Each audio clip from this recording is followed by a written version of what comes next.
A few days ago, I talked about some analysis, or I don't know if I want to call it analysis, some stories out there, reports from the front lines, comic book retailers out there, very small sample size, maybe 10, 11 stores, something like that. And on an individual basis, they were feeling good, even though almost half the comic book shops that talked, their sales were down in 2024 compared to 2023, which I maintain is a bad thing. Now let's open it up. We've got a wider sales analysis, not really about 2024, but 2023. And we know, based on what they're talking about, that things probably won't get better in 2024. And there's some reasons for that. I'm actually going to point them out here later in the story. Now, these are going to be sales data encompassing graphic novel sales in the book channel, as well as comic book sales in the direct market, comic book shops themselves. There's a huge distinction on the reporting fidelity regarding the bookstore channel and the comic store channel. The bookstore channel is Circana Bookscan or whatever. I believe it encompasses like over 90% of all sales in North America and is exceptionally reliable. And while it's not 100%, you can pretty much be guaranteed that stuff is really damn accurate as to how the market is actually performing. There's a caveat in this report from icv2.com that I want to address right up here front so you know how to take this data. For comic stores, the analysis now uses data based on sales tracked at point of sale by the Comic Hub system at over 125 stores. During the early stages of our use of that information, we use that data to build a model of sales for the entire comic store channel using comparisons developed during periods in which Comic Hub and Diamond reporting overlapped. Since that time, we've used percentage changes in Comic Hub sales adjusted for changes in the number of stores reporting to estimate trends for the overall market. So the model that they're using, the statistical model that they're using, that we know at one time was very accurate, was created, I think, like 4 years ago. And essentially, when you create a statistical model that's based on a known identifiable number, and you base those things on it, every day you move away from that original known number that you know was really accurate, your model gets less accurate. And in this case, stores signing up for Comic Hub would make it less accurate. Stores leaving Comic Hub would make it less accurate from that vantage point. And then also stores going out of business, new stores coming into business, and then the stores that we do have changing their market focus. Maybe they're having to do more manga. Maybe they're having to do tabletop gaming. There's likely some type of regional bias located in Comics Hub. While it is not only available nationwide, I believe it's available worldwide, but people that are happy with it are likely to tell the other store owners in their area or their region, and there's likely to be some regional biases located in Comics Hub, which likely got only worse over time as we move away from the last known good when we know that their model really worked when you actually had sales data from Diamond. Take this with a grain of salt, but this is literally the best that we have until DC, Marvel, all the publishers decide to report their data exactly like the other publishers do, or the distributors themselves do. Penguin Random House, Lunar, Diamond. If they all decide to go with a model, report their sales data out there the exact same way, then we would have really reliable data. We do not have that, but we do have anecdotal information out there that does support what they're reporting and what they're noticing through the Comics Hub app. So there's that. And that's what I got to tell you. Comics and graphic novel sales were down around 7% in 2023, according to a new estimate from icv2.com. Total comics and graphic novel sales to consumers in the U.S. and Canada were around $1.87 billion in 2023, down 7% from $2.01 billion in 2022. And for those who are thinking that comics business is in trouble, take a look at the comparison to 2019 before the pandemic, when sales were $1.1 billion. We'll address that here in a minute. The 2023 sales represent a 70% increase over 2019's. A single-digit percentage decline in North American comics and graphic novel market in 2023 is a huge win, according to ICV2 President Milton Greep. The many readers that found or refound comics and graphic novels as a preferred form of entertainment during COVID are sticking around, maintaining a huge increase in market size over the last 5 years. Despite the full return to normal daily activities post-pandemic and intense competition for consumers' money and attention, that's a testament to the power of the medium and to how hard everyone in this and to how hard everyone in the industry has worked to build and maintain this audience. Those are the words and the analysis of Milton Griepe, and I do appreciate him adding his sense to it.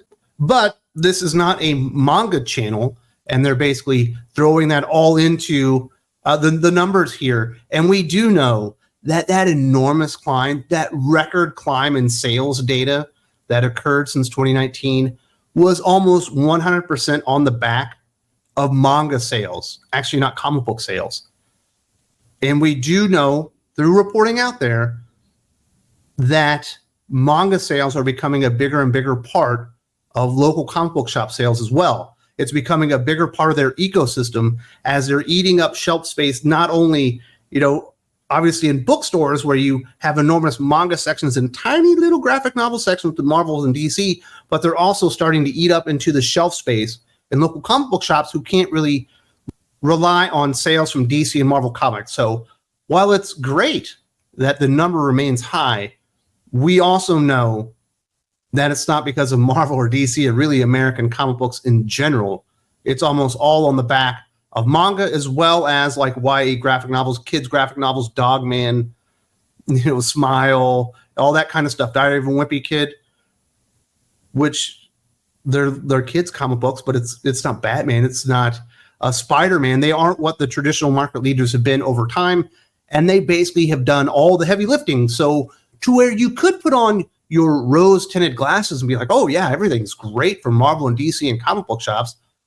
That's actually not the case, because they actually rely heavily on the big two and obviously the other publishers out there doing a periodic comic books to flood the shelves with weekly books that keep people coming in essentially on a regular basis to go and pick up not only their pull box, but go to the shelf and pull stuff off there and be like, oh, this looks interesting, and reading it. And we have no real evidence that that's growing. All the evidence that we do have, whether it be anecdotal or evidence in reports like this, is it's actually shrinking again, which is actually a really bad thing, because I don't care if Barnes & Noble make a ton of money. I don't care if National Bookstore here in the Philippines gets wildly successful on the backs of manga. I actually care about American comic books. I care about American publishers, Marvel, DC, and really I care about local comic book shops, certainly here in the Philippines, but I think we've only got 6 of them at this point.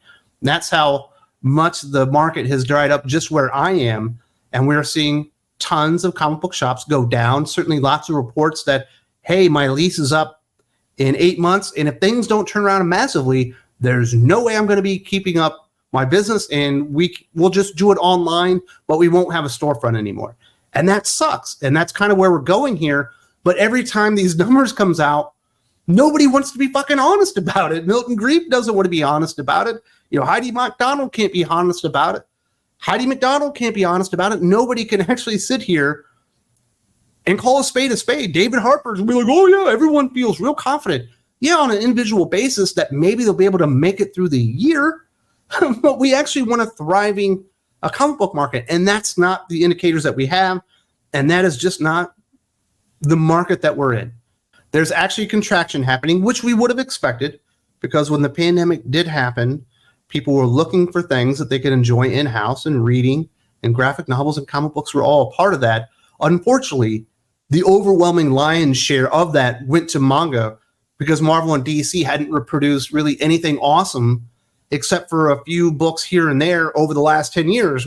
You could only read Batman White Knight once or maybe twice. You could only read House of X Powers of 10 once or twice, and then discover the rest. You're like, oh my God, this actually went to crap.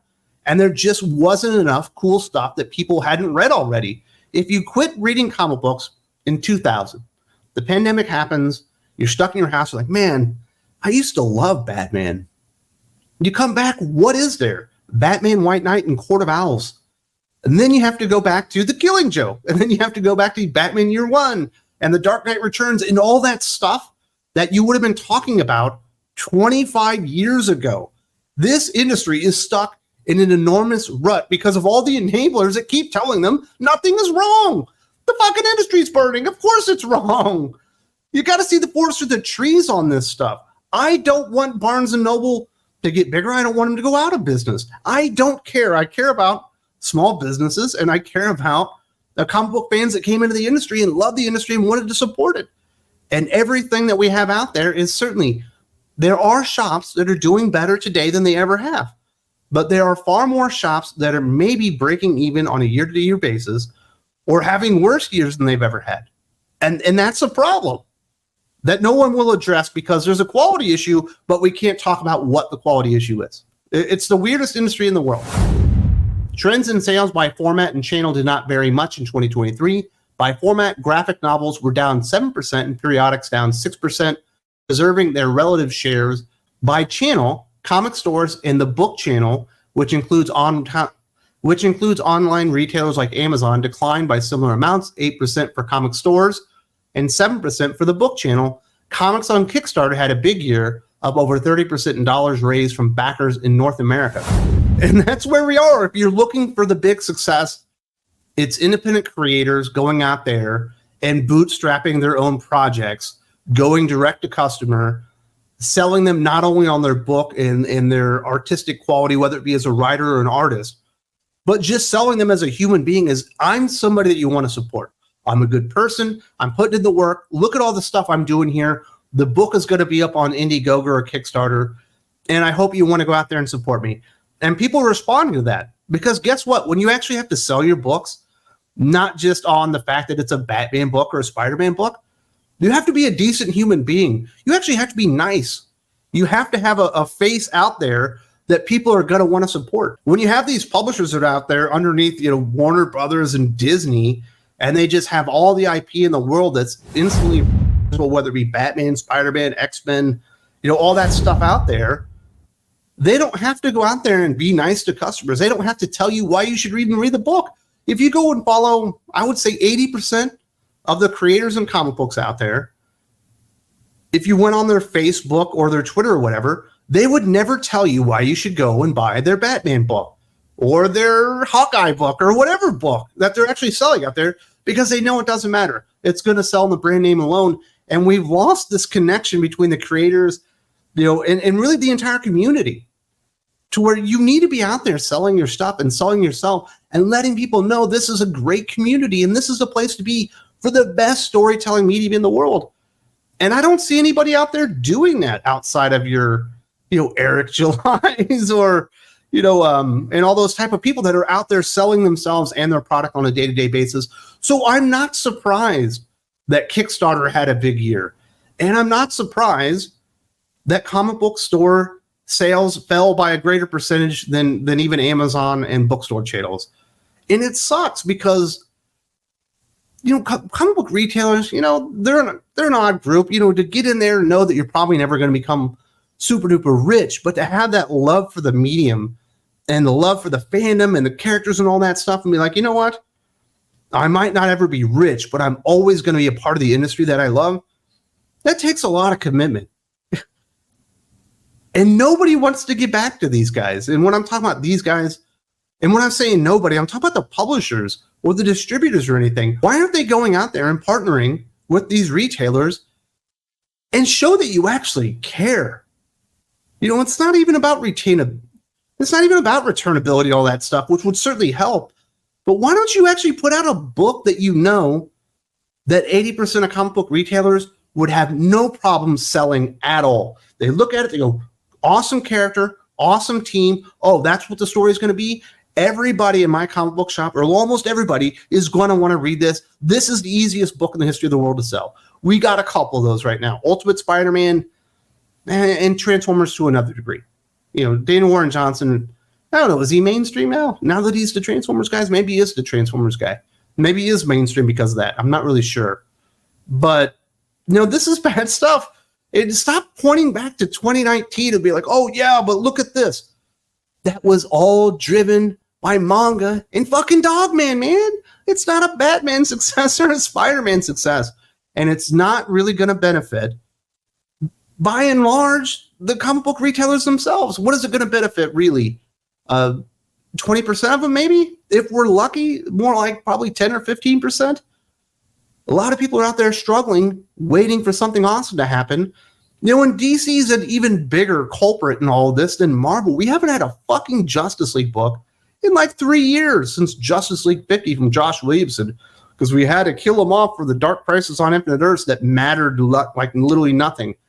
There's no even Aquaman book. There's so many books that aren't out there that they're not even publishing.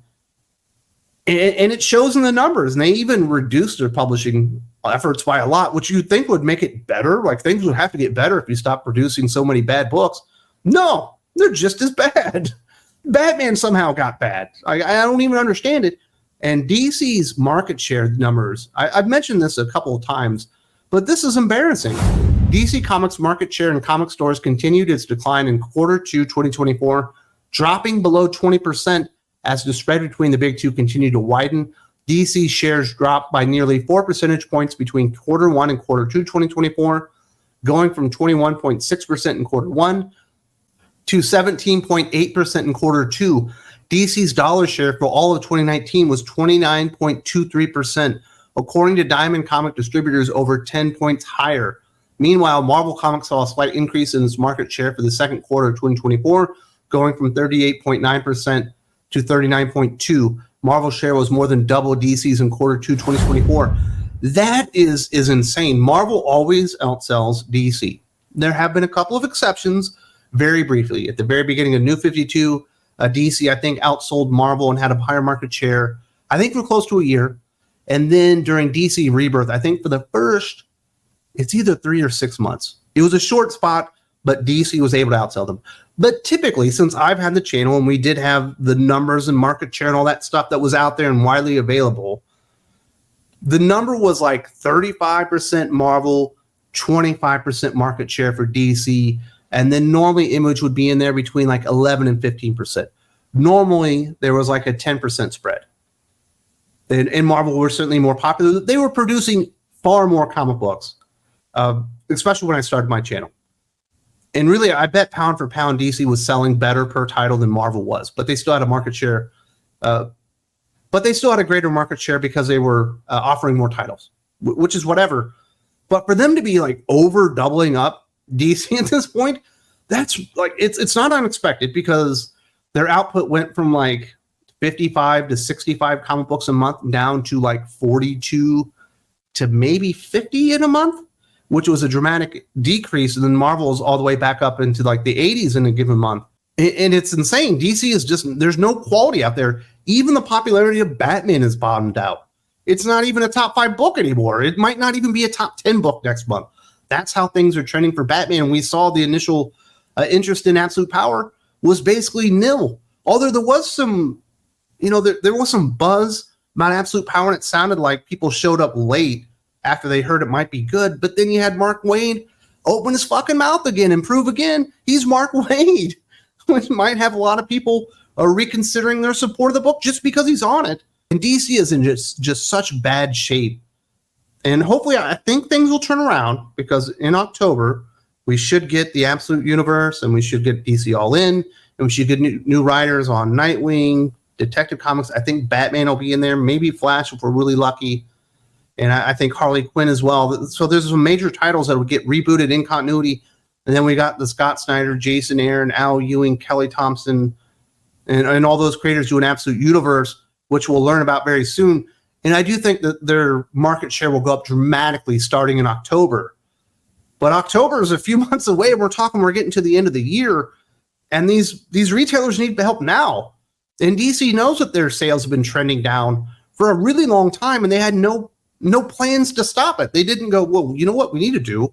Let's do a good Batman series. They never thought about that. They're like, let's do Gotham War. Let's put Tini Howard on Chip Zdarsky and make it even worse. And yeah, it's just very frustrating. All the excuses out there, because there's a lot of really good people, a lot of awesome people that are comic book retailers that are doing the best they can. They want to be in the comic book industry. They want to sell comic books. And the way that Marvel and DC are going, it's going to be like a little side thing in your comic shop where you're really just counting on everything else. And I think that sucks, that we're going to be losing this, not immediately, but certainly through attrition. To, in 10 years, are we even going to have really a comic book community? Well, we'll have a comic book community, but will we have, a direct market to lean on and to go and buy these comic books? I seriously think that's in major, major jeopardy if things don't turn around. Hopefully, Absolute Universe will be part of the solution, but hopefully we'll see what happens. DC has just dropped the ball so spectacularly under Jim Lee. It's not even funny, but those are the numbers that we do have. I definitely wanted to cover this. More indications about just how mightily comic books are struggling right now. Manga. I guess since manga's doing good, we're just going to pretend like DC and Marvel are doing awesome still, even though that was disproven 6 or 7 years ago. But whatever. What the hell do I know? If you would like more coverage of the comic book industry and awesome conversations about geek culture just in general, and you haven't checked out Thinking Critical Patreon, you like what we're doing here, we want to give you even more stuff. We want to give you even more stuff in the form of podcasts. If you support us over on Patreon, there's a link in the video description. I do hope you consider supporting the channel.